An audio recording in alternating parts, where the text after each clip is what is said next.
Müsü bir sanap baksın bu. Sana baktı. Makul. Mana tanıyım da? Musa. Musa'nın yüzü. Hak sana ya. Hakiki bir sana bugün ha. Dağdaki kalaptı amına. Bular. Ani Türkan tani ahır pemedur eski kiliki vas adalet adalet. Kimdi o? Otur.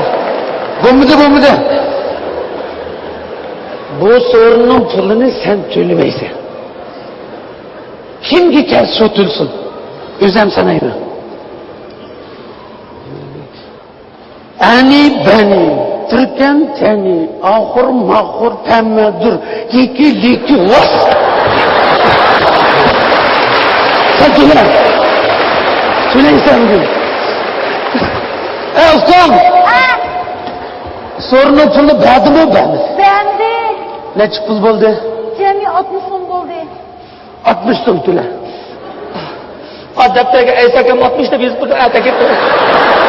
Uchta. Yedi daftarga to'shib ketdi. Yurda deyip yazmamışsın. Sende pul yok mu? Yok.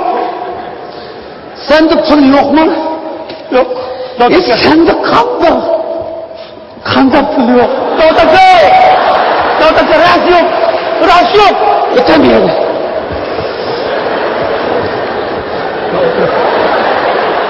Otur abi. Otur. Niye kemin? Otur. Otur. O sen otur. Sen oturma. Otur abi. Sende pul yok mu? Yok.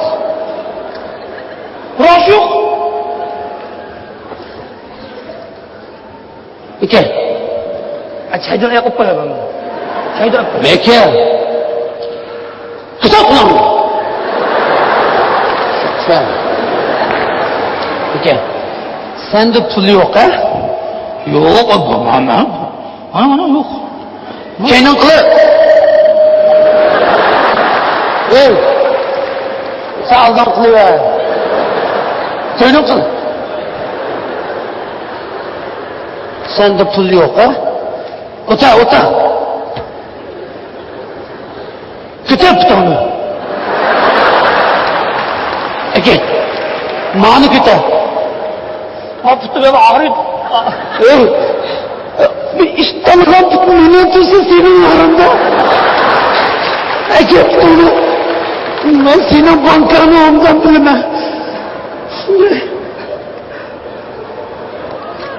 Manima.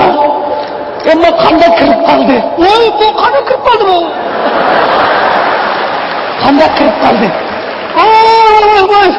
Atiyada ayağının işimiz Yusuf Abd'le tanışıp kaldı. Sokuşup hep ona açsam bunu atman bize kırpıttı. Manima. İnsan var. Aka bozukluğuna. Aka bozukluğu vurmam. Yakın çoğunumuz yeter sakal hatırlayacağım. Ne var Pınar? Aşkını mankaydı. Sorunun pulunu төлейді adam bana. Bana 40 so'm. Eke bana. Müşer tusu bula. Maşta onu yanlış koysak. Bu iştahlarımı doğru bulamı yetmeydi bana. Bugün ya iştahını tepirse ya özel bilim bulsun. Vakti tepire. Sen bile iştahını tepire unutma. Aka vuruşmana. Ma vurursanız sırkıcık vuruşunu açardım. Hoş kaldısak. Allah ekber. Allah ekber. Kupa. Güzel kulağını. İştahını tapanı seviyor. Kapını. Bana kettik. İştahını ekema. Bir günü varmış bir günü. Bir yerini onu memak ettim ben onu. Merak ettim. İştahını tapama. İştahını tapama. Ova. O kadar karaksı baplap degenini anlagan bir gen körepti ben. Çıtak yerim mağu narın kaynıp gitti de. Ani beni Türk'ün seni ahur mahur kamedu. Spesifik dikiver.